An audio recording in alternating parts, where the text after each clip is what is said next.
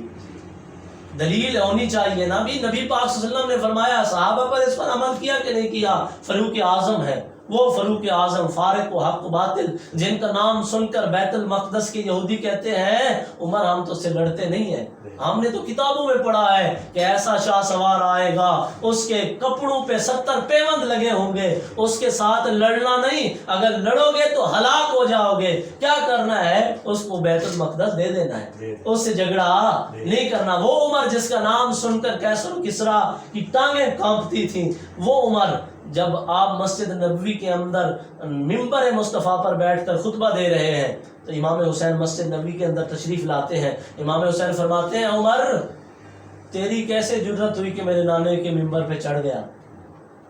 آپ امیر المومنین ہیں، خلیفۃ المسلمین ہیں، 1,22,000 مربع میل پر حاکم ہیں، سلطنت اور خلافت ہے۔ یہ نہیں فرمایا یہ بچہ ہے اس کو باہر جو ہے لے جاؤ، یہ جو ہے نا سیدھی باتیں نہیں کر رہا۔ حضرت عمر نے فوراً خطبے سے اترے، سر جھکا کر کہا حسین میں نے کب کہا ہے کہ ممبر میرا ہے؟ یہ آج بھی تیرے نانے کا ممبر ہے اور قیامت تک یہ ممبر تیرے نانے کا رہے گا، اور اس ممبر کے وارث تم ہو، کیوں نہ ہو۔ میں نے کہا عمر میرا وجدان کہتا ہے، حضرت عمر سے اگر کوئی سوال کرتا کہ ہے عمر تو نے یہ کیوں کیا، ممبر سے کیوں اترے، تو حضرت عمر اس کو ضرور جواب دیتے ارے میں تو غلام ہوں، میں حسین کو آتے ہوئے حسین مسجد نبوی میں گرا تو نبی خطبہ چھوڑ کے ممبر چھوڑ کے حسین کو اٹھانے آ گئے۔ جس کو اٹھانے کے لیے، جس کے استقبال کے لیے نبوت اتر آئے تو فاروق اعظم کیوں نہ ممبر سے اترے۔ اور جب اب امام حسن حسین مسجد نبوی میں آئے، سیدنا صدیق اکبر خطبہ دے رہے ہوں، خطبہ چھوڑ دیتے ہیں، ان کو گلے لگا لیتے ہیں۔ یہ شان ہے اہل بیت کی، یہ شان ہے حضرت امام حسین اور امام حسن کی۔ مطلب واقعہ کربلا پیش کس طرح آیا؟ واقعہ کربلا اس طرح پیش ہوا کہ جب حضرت امیر معاویہ کا وصال با کمال ہوا رضی اللہ تعالی عنہ کا، تو یہ یزید پلید کسی بھی طریقے سے وہ جو ہے نا وہ تخت نشین ہوا، جس طریقے سے ہوا، یا حضرت بعض روایات کے اندر آتا ہے حضرت امیر معاویہ رضی اللہ تعالی عنہ نے اس کو منتخب فرمایا۔ اگر منتخب بھی فرمایا تو بیٹے کا جرم باپ کے اوپر کوئی نہیں تھوپ سکتا۔ اب یزید پلید کے آڑ میں آ کے بعد لوگ جو ہیں وہ حضرت امیر معاویہ رضی اللہ تعالی عنہ پہ تان کرتے ہیں معاذ اللہ گالوں گلوچ کرتے ہیں. آپ نے بھی یہ ایک نظریہ فکر سنی ہوگی. اہل سنت کا عقیدہ یہ ہے, ہمارا عقیدہ یہ ہے, ہمارے بزرگوں کا عقیدہ یہ ہے, یہی عقیدہ اعلیٰ حضرت کا ہے, یہی عقیدہ حضرت مجدد علی ثانی کا ہے, یہی عقیدہ حضرت داتا علی ہجویری کا ہے, یہی عقیدہ حضرت پیر مہر علی شاہ کا ہے, یہی عقیدہ حضرت محکم الدین سیرانی کا ہے, یہی عقیدہ حضرت باب الحق ملتانی کا ہے, یہی عقیدہ میرے پیران پیر حضرت حافظ الحدیث پیر سید جلال الدین شاہ کا ہے, یہی عقیدہ قبلہ ایمان و کعبہ ایمان حضرت مظہر قیوم شاہ مشہدی علیہ رحمت الرحمن کا ہے, یہی عقیدہ پیر با وفا حضرت مفتی شہنشاہ نقشبندیت آفتاب و مہتاب نقشبندیت پیر سید نوید الحسن شاہ مشہدی زیدہ شرفہو کا ہے. یہی بزرگوں کا علماء کا عقیدہ ہے کہ صحابہ جتنے کے جتنے سارے شان والے ہیں. کیوں شان والے ہیں؟ کہ ان کے بارے میں جب اللہ نے کہہ دیا کہ رضی اللہ عنہم ورضوا عنہ, کہ میں خود خدا ہو کہ ان نبی کے میں اپنے محبوب کے غلاموں سے راضی ہوں, یہ مجھ سے راضی ہیں. پھر کسی مولوی کو, کسی پیر کو, کسی اور گندے فقیر کو یہ جرت نہیں ہونی چاہیے کہ وہ حضرت امیر معاویہ کی ذات پہ جو ہے وہ بھونکے, بلکہ اعلیٰ حضرت نے فرمایا کہ جو حضرت امیر معاویہ کی ذات پہ بھونکتے ہیں وہ جہنم کے کتوں میں سے, جہنمی کتوں میں سے ایک کتا ہے, جو بھی آپ کی شان میں. لیکن اگر حضرت امیر معاویہ نے یزید کو تخت پہ بٹھایا, اس وقت یزید کی یہ جو برائیاں تھی وہ زہر نہیں تھی, اس وقت آیا نہیں تھی, آپ نے تو اس کو تخت پہ بٹھا دیا. بعض روایت میں آتا ہے وہ خود کسی سیاسی پالیسیوں سے خود جو ہے نا وہ تخت نشین ہو گیا. جس طرح بھی وہ پلید تخت پہ بیٹھ گیا, بیٹھنا تھا, یہ ازل سے لکھا ہوا تھا, سب کو پتا تھا, آمنہ کے لال کو بھی پتا تھا, مولا علی کو بھی پتا تھا, اور میرے امام حسین کو بھی پتا تھا. یہ لوگ کہتے ہیں نا جی پتہ نہیں تھا, پتہ ہوتا کہ کربلا میں نہ جاتے, یہ پتہ ہوتا کہ شہید کر دیا جائیں تو کربلا میں نہیں جاتے. میں نے کہا جب میرے نبی پاک صلی اللہ علیہ وسلم نے زبان چسوائی تھی, یوہا, وہ زبان جس کے بارے میں رب کا قرآن کہتا ہے وما ينطق عن الهوى ان هو الا وحی یوحا, کہ اے زمانے والو میرے محبوب کی زبان کو کوئی عام زبان نہ سمجھ لینا, یہ وہ زبان ہے, زبان تو میرے مصطفیٰ کی ہوتی ہے, کلام میرا جاری ہوتا ہے. جب نبی پاک صلی اللہ علیہ وسلم نے زبان چسوائی تھی اس وقت امام حسین کو بتایا تھا, حسین ایک دن وہ بھی آئے گا, ایک وقت وہ بھی آئے گا, تجھے میدان کربلا کے اندر پیاسا رکھا جائے گا, لیکن یہ میری جو زبان کی مٹھاس ہے یہ تجھے میدان کربلا میں بھی کام آئے گی. جب وہ تخت نشین ہوا تو اس کا پہلا کام یہی تھا کہ امام حسین سے بیعت لینی ہے. اس کو پہلا خطرہ جو تھا نا, اس کو پتا تھا کہ یہ علی کا بیٹا ہے, یہ علی کا نور نظر ہے, فاطمہ کا لخت جگر ہے, نبی کا نواسا ہے, یہ مجھے فاسق فاجر کو برداشت نہیں کرے گا. اس نے خط لکھا, اس وقت نبی حضرت امام حسین مدینہ کے اندر تشریف فرما تھے. ولید بن عقبہ جو تھا وہ مدینہ کا گورنر تھا. جب یزید نے خط لکھا کہ امام حسین کو بلا کے اپنے محل کے اندر ان سے بیعت لے لو, میرے نام کی بیعت لے لو, اگر وہ نہیں مانتے تو پھر ان کو قتل کر دو, ان کا مسئلہ جو ہے اس مسئلے سے نمٹ لو, اس مسئلے کو ختم کر دو. تو رات کے کسی پہر حضرت امام حسین کو پیغام آیا کہ آپ کو گورنر مدینہ بلا رہے ہیں. آپ جانے لگے تو صحابہ نے مشورہ دیا, حضور ابھی آپ نہ جائیں, کیا پتہ کیا مسئلہ ہے, تو صبح چلے جانا, دن کو چلے جانا. لیکن علی کا بیٹا تھا, علی کا بیٹا تھا, شجاعت جن کے گھر کے سامنے کھڑی رہتی ہے, دلیری جن کے سامنے, جن کو جو بھی دلیری ملی ہے یہ آمنہ کے لال کے در سے ملی ہے اور سیدہ کے لالو کے صدقے سے ملی ہے. آپ نے فرمایا نہیں میں ابھی جاؤں گا. آپ نے گھوڑا نکالا, تلوار لی اور چلے گئے. تو جب اس گورنر کے محل میں گئے تو ولید بن عقبہ نے کہا اسی طرح مجھے خط آیا ہے, یا تو آپ یزید کی بیعت کریں یا پھر بتائیں. تو آپ نے فرمایا میں جو ہے نا وہ سوچ کے بتاؤں گا. ساتھ مروان بن حکم بیٹھا تھا. جب حضرت امام, وہ جو ولید بن عقبہ تھا وہ اہل بیت سے محبت کرنے والا تھا. آپ نے فرمایا, ولید بن عقبہ نے کہا ٹھیک ہے حضور آپ صبح بتا دینا. ساتھ مروان بن حکم بیٹھا تھا, اس نے کہا ولید بن عقبہ ابھی تو علی کے بیٹے کو جانے دے رہے ہو, پھر اتنا یہ بڑا مسئلہ بن جائے گا, ہمارے قابو میں نہیں آئے گا. ابھی بندو کو بلا کے ان سے بیعت لے لو, زبردستی بیعت لے لو. یہ بات امام حسین نے سنی, اسی وقت تلوار جو ہے وہ میان سے نکالی. آپ نے فرمایا وہ مروان بن حکم تو حسین سے بیعت لینا چاہتا ہے, اس فاسق کے لیے, فاجر کے لیے جو بے دین ہے, جو نبی پاک صلی اللہ علیہ وسلم کی شریعت کا مذاق اڑا رہا ہے. امام حسین نے بیعت نہیں کرنی اور تو محل میں چھپ کے کہتا ہے بیعت لے لو. جو کام امام حسین کرے گا وہ سرعام کرے گا. آپ یہ بات کہہ کر واپس آئے اور اپنے گھر والوں کو کہا کہ میں المختصر کر رہا ہوں ناظرین کے لیے کہ ادھر سے ہمارا جو ہے نا رحلت کریں. ہمارا جانے کا سفر شروع ہوا، کجاوے باندھے گئے۔ میں کہتا ہوں یار وہ منظر کو سوچیں، ایک آپ کا گاؤں ہو اشفاق صاحب، میرا گاؤں ہو، گاؤں کو چھوڑنا دل نہیں کرتا۔ بے شک بندہ کہاں کہاں سے گھومے، وطن کی مٹی یاد آتی ہے، گاؤں کا رہنا یاد آتا ہے، والدین کا لاڈ یاد آتا ہے۔ تو وہ لاڈ امام حسین کو یاد نہیں آتے ہوں گے جو لاڈ کریم آقا صلی اللہ علیہ وسلم کے ساتھ کیا کرتے تھے؟ وہ وقت یاد نہیں یاد آتا ہوگا جن گلیوں کے اندر حسن و حسین دوش مصطفیٰ پر بیٹھ کر سواری کیا کرتے تھے؟ نبی پاک صلی اللہ علیہ وسلم آ رہے ہیں، حسن بھی سوار ہے، حسین بھی سوار ہے، صحابہ دیکھتے ہیں، حضرت عمر فرماتے ہیں، صحابہ فرماتے ہیں کیا سواری ہے، کمال کی سواری ہے۔ میرے نبی نے فرمایا میرے غلاموں اگر سواری با کمال ہے تو سوار بھی با کمال ہے، جن کو اٹھایا ہوا ہے یہ بھی با کمال ہے۔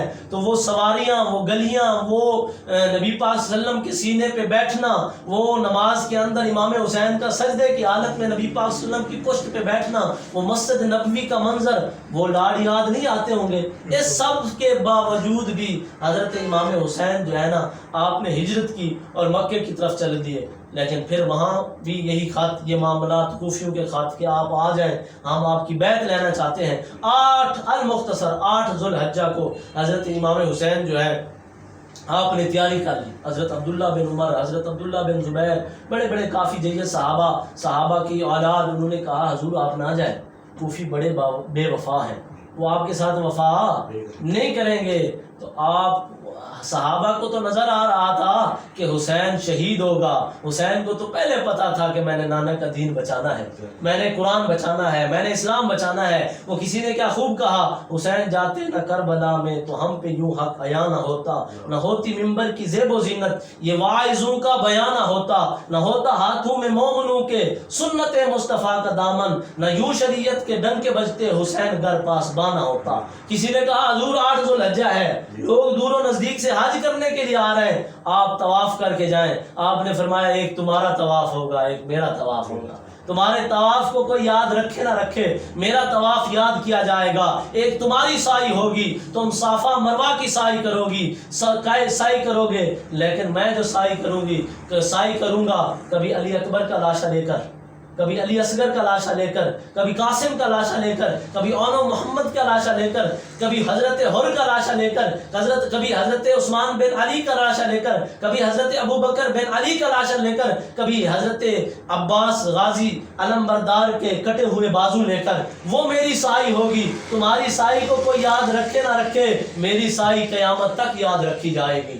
تو میں جو ہے وہ جاؤں گا، میں ٹھہرنے والا نہیں ہوں۔ جب آپ میدان کربلا کے اندر پہنچے، المختصر تو سامنے ہر آیا، تو حضرت امام حسین نے جو تقریر کی، اور جو ہے وہ یزیدیوں کی طرف سے، کوفیوں کی طرف سے سپہ سالار تھا، آپ نے کہا میرا حق پہچانو، میں فاطمہ کا بیٹا ہوں، میں علی کا بیٹا ہوں، میں نبی کا نواسا ہوں۔ اب اس روئے زمین میں میرے علاوہ کوئی نبی کا نواسا نہیں رہا۔ ظالمو تم نے درجن کے حساب سے خط بھیجے کہ آ جاؤ، میں تمہارے کہنے پہ آیا ہوں، تو اب میرے حق کو پہچانو۔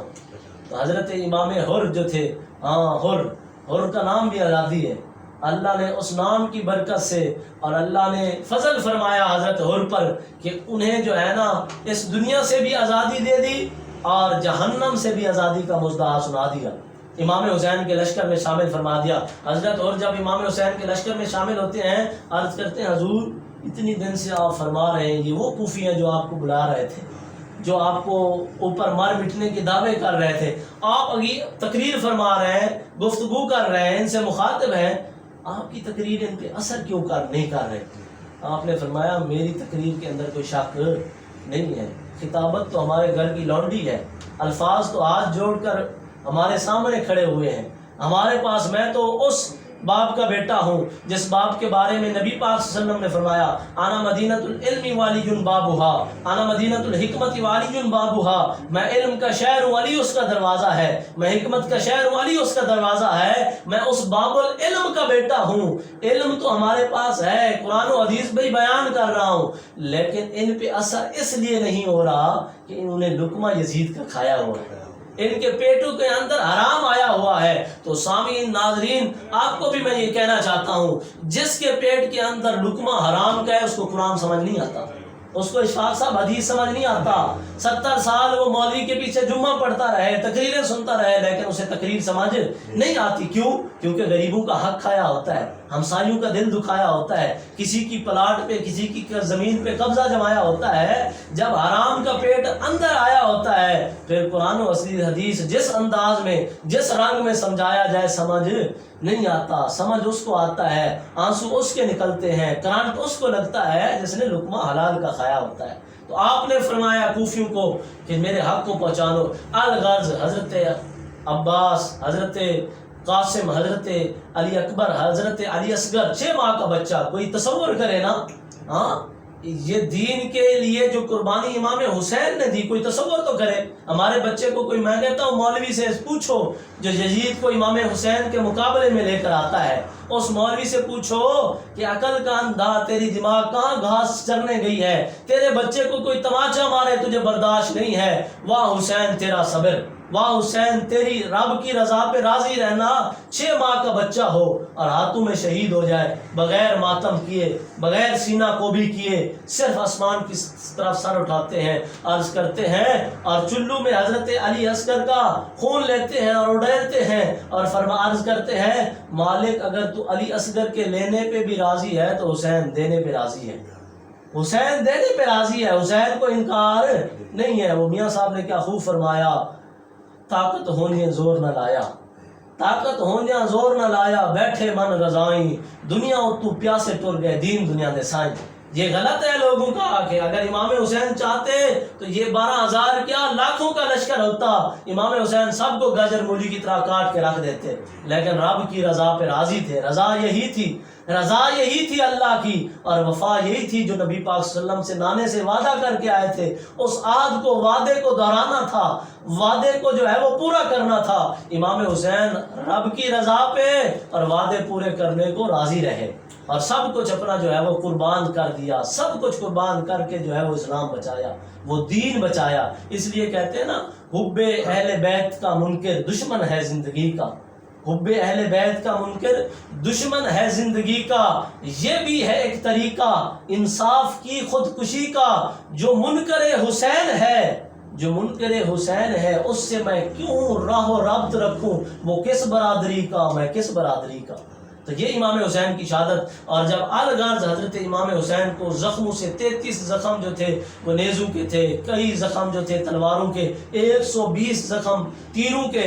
جب آپ زمین پہ پڑے اور نیزے مارے گئے، شمر نے مارا، سنان نے مارا. الغرض حضرت امام حسین نے پھر اپنا سر جو ہے وہ سجدے میں رکھا. بعض لوگوں کو یہ بھی مسئلہ ہے کہ جو امام حسین نے سجدہ کیا تو وضو تو نہیں تھا. عشق فرماتا ہے، عشق کہتا ہے، شریعت کی بات میں نہیں کرتا. عشق یہ کہتا ہے کہ جس طرح امام حسین نے وضو کیا ایسے کوئی کر ہی نہیں سکتا. جو امام حسین کا وضو تھا وہ خون نبی سے تھا، وہ خون علی سے تھا، وہ خون سیدہ طیبہ عابدہ ساجدہ فاطمہ سیدہ فاطمہ تو زہرا کے خون سے جو حضرت امام حسین نے وضو کیا. جب ان تینوں ہستیوں کے خون سے جو بندہ وضو کرے پھر اس کا سجدہ کتنا مقبول ہوگا. اور آپ نے جب سر سجدے کے اندر رکھا، خولی آیا اور بندے آئے تو کسی کو جرت نہیں ہوئی آپ کے سر قلم کرنے کی. شمر آیا، جب شمر نے حضرت امام حسین کو شہید کرنے کے لیے تلوار اٹھائی، حضرت امام علی مقام نے دیکھا تو شمر کے جسم پہ کوئی روڑے اور ابرص کے نشان تھے. اور نبی پاک صلی اللہ علیہ وسلم نے فرمایا تھا، اور حضرت امام حسین نے فرمایا، میرے نانا نے سچ فرمایا تھا کہ چت کبرا کتا جو ہے وہ میری آل کا خون بہائے گا. تیرے جسم کے نشانات دیکھ کر میں اس چیز کی شہادت دے رہا ہوں جو مجھے میرے نانے نے فرمایا تھا، آج وہ سچ ہو گیا ہے. اور اسی لیے اور آپ سجدے کی حالت میں اس دنیا سے جو ہے نا رحلت کر گئے. وہ کہتے ہیں نا، سجدے تو سب نے کیے پر حسین تیرا نیا انداز ہے، تو نے وہ سجدہ کیا جس پہ رب اولا کو بھی ناز ہے. اور ایسا سجدہ کہ زمین، وہ اقبال کہتا ہے خالی سجدے نہ کرو، سجدہ ایسا کرو کہ اثر چھوڑ جائے، اثر چھوڑ جائے. امام حسین کا سجدہ جو ہے نا وہ کمال کا سجدہ تھا. اور اس دن سے فکر کیا ملتی ہے، شہادت امام حسین سے، واقعہ کربلا سے فکر کیا ہے؟ فکر یہ ہے کہ عام یزید کو برا بلا کہتے ہیں کہ وہ امام حسین کا قاتل ہے. یہ ہے، یہ حق ہے اور سچ ہے. لیکن امام حسین نے جن وجوہات کی وجہ پر اس کی بیعت نہیں کی، اس کے خلاف جو ہے وہ جہاد کے جھنڈے کو بلند کیا. وہ وجوہات کیا ہے کہ یزید فاسق تھا، فاجر تھا، شرابی تھا، لوگوں کے حق کھاتا تھا، ماں بہن کی تمیز نہیں تھی، حیا ختم ہو گیا تھا، بے غیرت اور بے دید تھا. اگر ہم ان چیزوں کے خلاف نہیں ہیں تو پھر ہم امام حسین کے ساتھی نہیں ہیں، ہم یزید کے ساتھی ہیں. شراب پی کر کہیں کہ ہم جو ہے امام حسین کے غلام ہیں، یہ کون سی غلامی حسین ہے؟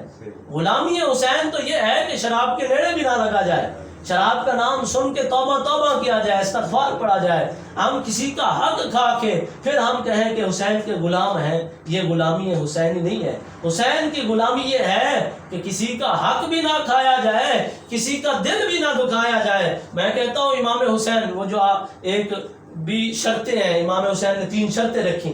ویسے امام حسین نے فرمایا، لیکن یہ میں نہیں کہتا کہ امام حسین نے نہیں فرمایا، تاریخ میں آیا ہے، لیکن امام حسین نے یہ حجت کو قائم کیا. اگر امام حسین واپس جانے چاہتے تھے تو پھر کربلا میں آئے کیوں؟ کہتے ہیں نا پہلی شرط تھی کہ امام حسین کہتے ہیں مجھے واپس جانے دے. میرا سوال ہے تاریخ دان سے، بڑے بڑے علماء سے، مجھ نکمے کا، ناچیز کا، فقیر و حقیر کا، اگر امام حسین نے یہ بات کی کہ مجھے واپس جانے دو، پھر آئے کیوں تھے؟ اگر آئے تھے سر کٹانے کے لیے تو واپس جانے کی بات انہوں نے نہیں کی. اگر کی بھی ہے تو صرف اس لیے کی ہے کہ میرے نبی کی امت پر یہ حجت قائم ہو جائے کہ کہیں ایسی کسی موڑ پہ یہ اس بدبختی سے بچ جائے، نبی کے نواسے کو شہید اور خاندان کو شہید کرنے سے بچ جائیں، اس ازلی بدبختی سے یہ بچ جائیں. اور امام حسین نے جو آخری جا کر حضرت علی اصغر کے حوالے سے جو فرمایا، پانی کے حوالے سے، اور ان کو پھر تقریر کی، شاید کوئی توبہ کر لے، کوئی رجوع کر لے تو اس کی توبہ پہ میں امام حسین ضامن ہو جاؤں گا، اس سے بارگاہ رسالت سے بھی چھٹکارا لے کر دوں گا اور بارگاہ خداوندی سے. یہ کیوں؟ کیونکہ وہ نواسا اس نبی کا ہے جس نبی کے بارے میں اللہ تعالیٰ نے فرمایا وما ارسلناک الا رحمت للعالمین، اے محبوب میں نے آپ کو نہیں بھیجا مگر سراپا رحمت بنا کر. یہ امام حسین حجت قائم کر رہے تھے، کوئی شرط نہیں لگا رہے تھے. امام حسین کو تو گھٹی، جب امام حسین کو نبی پاک صلی اللہ علیہ وسلم نے گھٹی دی تبھی تو بتا دیا حسین تو نے اتنی بڑی قربانی دینی ہے. زبان چسوائی، سینے پہ لٹایا، ہر چیز کا خیال فرمایا. یہ جو تربیت فرمائی نبی پاک صلی اللہ علیہ وسلم نے تو حضرت امام حسین کو بتایا کہ تجھ سے بڑا اتنا امتحان لیا جائے گا، تیرے اندر سے میری جو شان نبوت جو ہے وہ زہر ہوگی. تو یہ امام حسین کی شرطیں نہیں تھی، یہ صرف حجت قائم کرنا تھا.